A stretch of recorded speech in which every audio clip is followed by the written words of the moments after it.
ओम शांति। आज 15 अप्रैल 2025 की प्रातः मुरली। ओम शांति। बाप दादा मधुबन। मीठे बाबा ने कहा, मीठे बच्चे, बाप तुम रूहों से रूह रिहान करते हैं। तुम आए हो बाप के पास 21 जन्मों के लिए अपनी लाइफ इंश्योर करने। तुम्हारी लाइफ ऐसी इंश्योर होती है जो तुम अमर बन जाते हो। आज का मुरली से प्रश्न है, मनुष्य भी अपनी लाइफ इंश्योर कराते और तुम बच्चे भी, दोनों में अंतर क्या है? मनुष्य भी अपनी लाइफ इंश्योर कराते और तुम बच्चे भी, दोनों में अंतर क्या है? उत्तर में बाबा ने कहा, मनुष्य अपनी लाइफ इंश्योर कराते कि मर जाए तो परिवार वालों को पैसा मिले। तुम बच्चे इंश्योर करते हो कि 21 जन्म हम मरे ही नहीं, अमर बन जाए। सतयुग में कोई इंश्योर कंपनियां होती नहीं। अभी तुम अपनी लाइफ इंश्योर कर देते हो, फिर कभी मरेंगे नहीं। यह खुशी रहनी चाहिए। आज की मुरली से गीत, यह कौन आज आया सवेरे। ओम शांति। रूहानी बाप बैठ रूहानी बच्चों से रूह रिहान करते हैं। तुम बच्चे जानते हो, बाप हमको अभी 21 जन्म तो क्या 40-50 जन्मों लिए इंश्योर कर रहे हैं। वो लोग इंश्योर करते हैं कि मर जाए तो उनके परिवार को पैसा मिले। तुम इंश्योर करते हो 21 जन्मों के लिए मरे ही नहीं, अमर बनाते हैं ना। तुम अमर थे, मूल वतन भी अमर लोक है। वहाँ मरने जीने की बात नहीं रहती। वो है आत्माओं का निवास स्थान। अब यह रूरियान बाप अपने बच्चों से करते हैं और कोई से नहीं करते। जो रूह अपने को जानती है उनसे ही बात करते हैं। बाकी और कोई बाप की भाषा को समझेंगे नहीं। प्रदर्शनी में इतने आते हैं, तुम्हारी भाषा को समझते हैं क्या? कोई मुश्किल थोड़ा समझते हैं। तुमको भी समझाते समझाते कितने वर्ष हुए हैं, तो भी कितने थोड़े समझते हैं। है भी सेकंड में समझने की बात। हम आत्माएं जो पावन थी वही पतित बनी है, फिर हमको पावन बनना है। उसके लिए स्वीट फादर को याद करना है। उनसे स्वीट और कोई चीज़ होती नहीं। इस याद करने में ही माया के विघ्न पड़ते हैं। यह भी जानते हो, बाबा हमको अमर बनाने आए हैं। पुरुषार्थ कर अमर बन अमरपुरी का मालिक बनना है। अमर तो सब बनेंगे। सतयुग को कहा ही जाता है अमर लोक। यह है मृत्यु लोक। यह अमर कथा है। ऐसे नहीं कि सिर्फ शंकर ने पार्वती को अमर कथा सुनाई। वह तो सब है भक्ति मार्ग की बातें। तुम बच्चे सिर्फ मुझ एक से ही सुनो। माँ में कम याद करो। ज्ञान मैं ही दे सकता हूँ। ड्रामा प्लान अनुसार सारी दुनिया तमो प्रधान बनी है। अमरपुरी में राज्य करना उसको ही अमर पद कहा जाता है। वहाँ इंश्योर कंपनियाँ आदि होती नहीं। अभी तुम्हारी लाइफ इंश्योर कर रहे हैं। तुम कभी मरेंगे नहीं। यह बुद्धि में खुशी रहनी चाहिए। हम अमरपुरी के मालिक बनते हैं तो अमरपुरी को याद करना पड़े। वाया मूल वतन ही जाना होता है। यह भी मनमाना भव हो जाता। मूल वतन है मनमाना भव, अमरपुरी है मध्याजी भव। हर एक बात में 2 अक्षर ही आते हैं। तुमको कितने प्रकार से अर्थ समझाते हैं, तो बुद्धि में बैठे।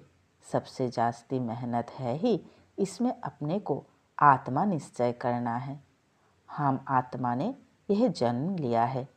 84 जन्म में भिन्न भिन्न नाम, रूप, देश, काल फिरते आए हैं। सतयुग में इतने जन्म, त्रेता में इतने। यह भी बहुत बच्चे भूल जाते हैं। मुख्य बात है अपने को आत्मा समझ स्वीट बाप को याद करना।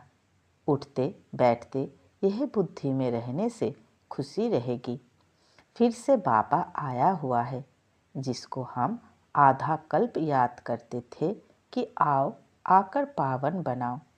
पावन रहते हैं मूल वतन में और अमरपुरी सतयुग में। भक्ति में मनुष्य पुरुषार्थ करते हैं मुक्ति में व कृष्णपुरी में जाने के लिए। मुक्ति कहो अथवा निर्वाण धाम कहो, वानप्रस्थ अक्सर करेक्ट है। वानप्रस्थी तो शहर में ही रहते हैं, सन्यासी लोग तो घर बार छोड़ जंगल में जाते हैं। आजकल के वानप्रस्थियों में कोई दम नहीं है। सन्यासी तो ब्रह्म को भगवान कह देते, ब्रह्मलोक नहीं कहते। अभी तुम बच्चे जानते हो, पुनर्जन्म तो किसका भी बंद नहीं होता।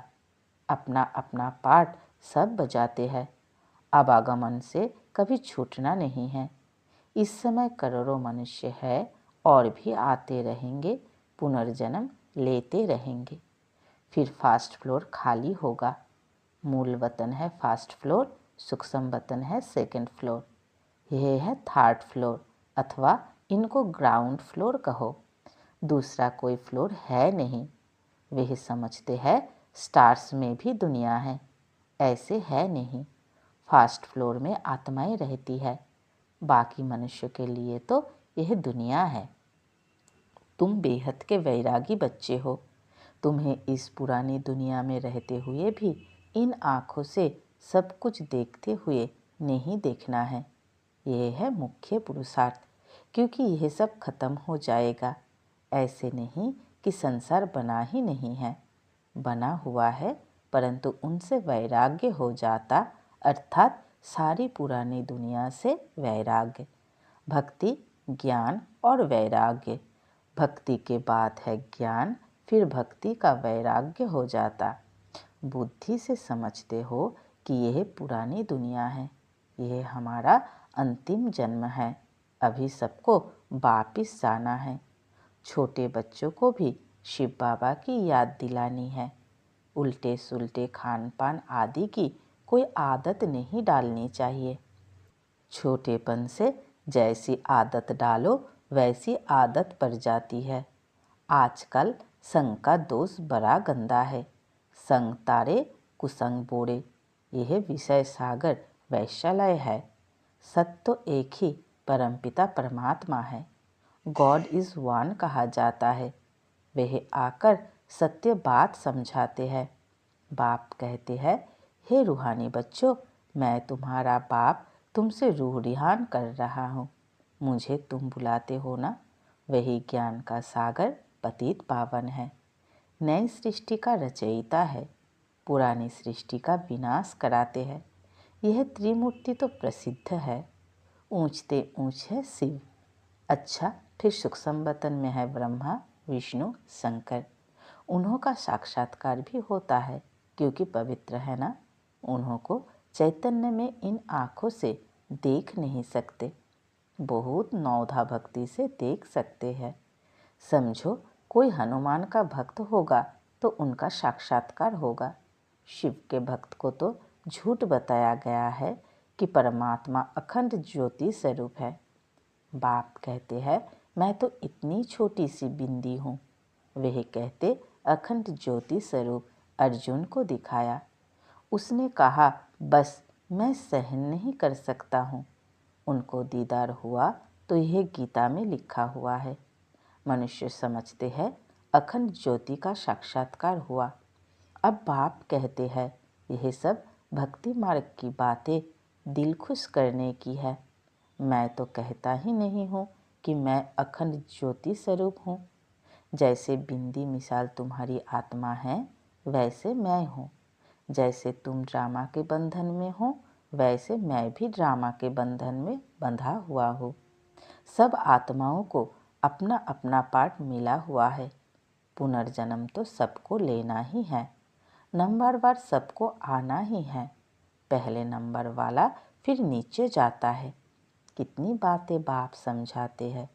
यही समझाया है कि सृष्टि रूपी चक्र फिरता रहता है। जैसे दिन के बाद रात आती है, वैसे कलयुग के बाद सतयुग, फिर त्रेता, फिर संगम युग आता है। संगम युग पर ही बाप चेंज करते हैं। जो सतो प्रधान थे, अब वही तमो प्रधान बने हैं, वही फिर सतो प्रधान बनेंगे।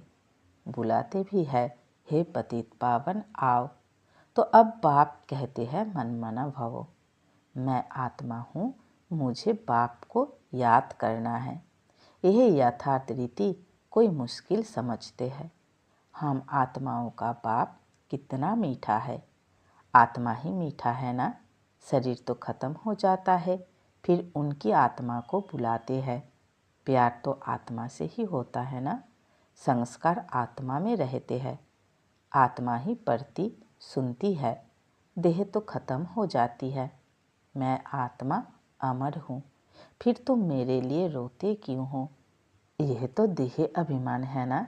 तुम्हारा देह में प्यार है, होना चाहिए आत्मा में प्यार। अविनाशी चीज़ में प्यार होना चाहिए। विनाशी चीज़ में प्यार होने से ही लड़ते झगड़ते हैं। सतयुग में है देही अभिमानी, इसलिए खुशी से एक शरीर छोड़ दूसरा लेते हैं। रोना पीटना कुछ भी नहीं होता। तुम बच्चों को अपनी आत्म अभिमानी अवस्था बनाने के लिए बहुत प्रैक्टिस करनी है। मैं आत्मा हूँ, अपने भाई आत्मा को बाप का संदेश सुनाता हूँ। हमारा भाई इन ऑर्गन्स द्वारा सुनता है। ऐसी अवस्था जमाओ। बाप को याद करते रहो तो विकर्म विनाश होते रहेंगे। खुद को भी आत्मा समझो, उनको भी आत्मा समझो, तब पक्की आदत हो जाए। यह है गुप्त मेहनत। अंतर्मुख हो इस अवस्था को पक्का करना है। जितना समय निकल सको उतना इसमें लगाओ। 8 घंटा तो धंधा आदि भल करो, नींद भी करो, बाकी इसमें लगाओ। 8 घंटा तक पहुंचना है, तब तुमको बहुत खुशी रहेगी। पतित पावन बाप कहते हैं, मुझे याद करो तो तुम्हारे विकर्म विनाश हो। ज्ञान तुमको अभी ही संगम पर मिलता है। महिमा सारी इस संगम की है, जबकि बाप बैठ तुमको ज्ञान समझाते हैं। इसमें स्थूल कोई बात नहीं। यह जो तुम लिखते हो वह सब खत्म हो जाएगा। नोट भी इसलिए करते हैं तो पॉइंट्स नोट होने से याद रहेगी। कोई की बुद्धि तीखी होती है तो बुद्धि में याद रहती है। नंबरवार तो है ना। मुख्य बात बाप को याद करना है और सृष्टि चक्रों को याद करना है। कोई विकर्म नहीं करना है। गृहस्थ व्यवहार में भी रहना है। पवित्र जरूर बनना है। कई गंदे ख्यालात वाले बच्चे समझते हैं हमको यह फलानी बहुत अच्छी लगती है, इनसे हम गंधर्वी विवाह कर ले। परंतु यह गंधर्वी विवाह तो तब कराते हैं जबकि मित्र संबंधी आदि बहुत तंग करते हैं, तो उनको बचाने लिए। ऐसे थोड़ी ही सब कहेंगे हम गंधर्वी विवाह करेंगे, वे कभी रह नहीं सकेंगे।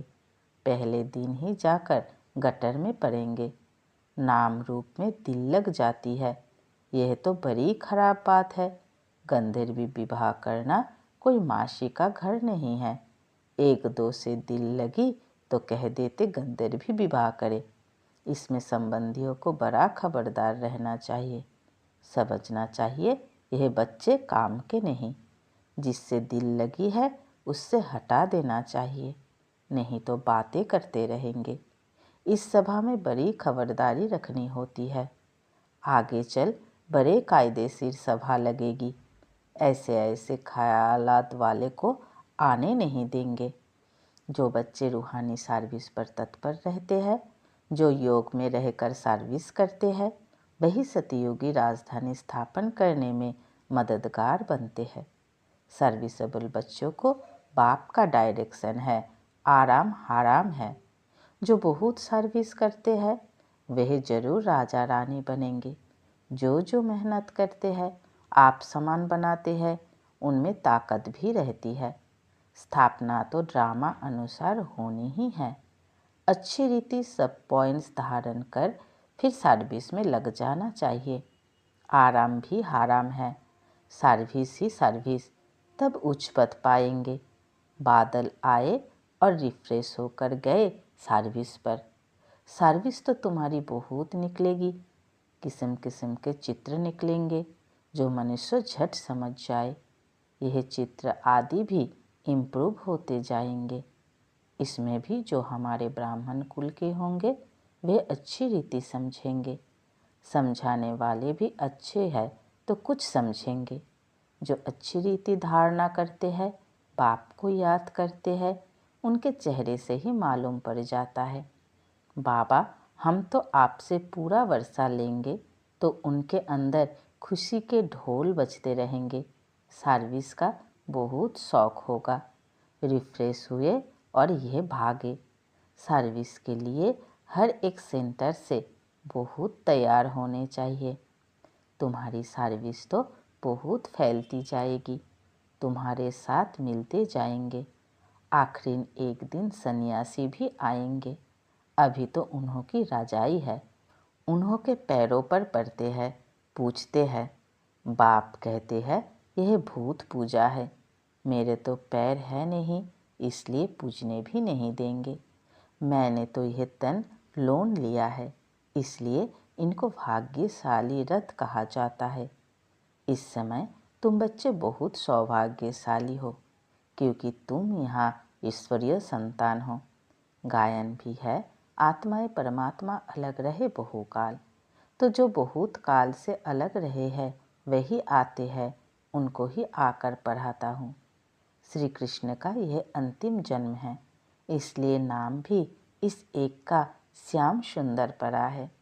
शिव का तो किसी को पता नहीं है कि क्या चीज़ है। यह बात बाप ही आकर समझाते हैं। मैं हूँ परम आत्मा, परम धाम में रहने वाला हूँ। तुम भी वहाँ के रहने वाले हो। मैं सुप्रीम पतित पावन हूँ। तुम अभी ईश्वरीय बुद्धि वाले बने हो। ईश्वर की बुद्धि में जो ज्ञान है वह तुमको सुना रहे हैं। सतयुग में भक्ति की बात नहीं होती। यह ज्ञान तुमको अभी मिल रहा है। अच्छा, मीठे मीठे सिकिलधे बच्चों प्रति माता पिता बाप दादा का याद प्यार और गुड मॉर्निंग। रूहानी बाप की रूहानी बच्चों को नमस्ते।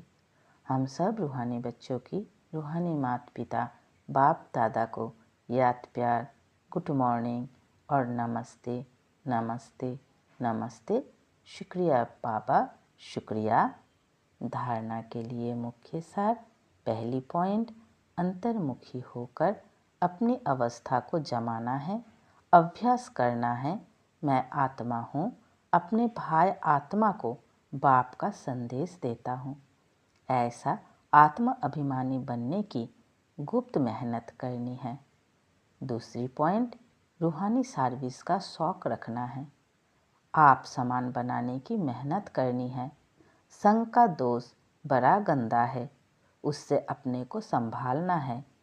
उल्टे खान पान की आदत नहीं डालनी है। आज का वरदान, बाबा हमें वरदान दे रहे हैं, विश्व कल्याण के कार्य में सदा बिजी रहने वाले विश्व के आधार मूर्त भवो। विश्व कल्याण के कार्य में सदा बिजी रहने वाले विश्व के आधार मूर्त भवो। विस्तार में बाबा ने कहा, विश्व कल्याणकारी बच्चे सपने में भी फ्री नहीं रह सकते। जो दिन रात सेवा में बिजी रहते हैं, उन्हें सपनों में भी कई नई नई बातें, सेवा के प्लान व तरीके दिखाई देते हैं। वे सेवा में बिजी होने के कारण अपने पुरुषार्थ के व्यर्थ से और औरों के भी व्यर्थ से बचे रहते हैं। उनके सामने बेहद विश्व की आत्माएं सदा इमर्ज रहती है। उन्हें जरा भी अलबेलापन आ नहीं सकता। ऐसे सेवाधारी बच्चों को आधार मूर्त बनने का वरदान प्राप्त हो जाता है। आज का स्लोगन, संगम युग का एक एक सेकंड वर्षों के समान है, इसलिए अलबेलेपन में समय नहीं गवाओ। संगम युग का एक एक सेकंड वर्षों के समान है, इसलिए अलबेलेपन में समय नहीं गवाओ। अव्यक्त इशारे कंबाइंड रूप की स्मृति से सदा विजयी बनो। कंबाइंड रूप की स्मृति से सदा विजयी बनो, जिसके साथ स्वयं सर्वशक्तिमान बाप कंबाइंड है। सर्व शक्तियाँ स्वतः उनके साथ होंगी। जहाँ सर्व शक्तियाँ है वहाँ सफलता ना हो, यह असंभव है। कोई अच्छा साथी लौकिक में भी मिल जाता है, तो उसको छोड़ नहीं सकते। ये तो अविनाशी साथी है, कभी धोखा देने वाला साथी नहीं है, सदा ही साथ निभाने वाला साथी है।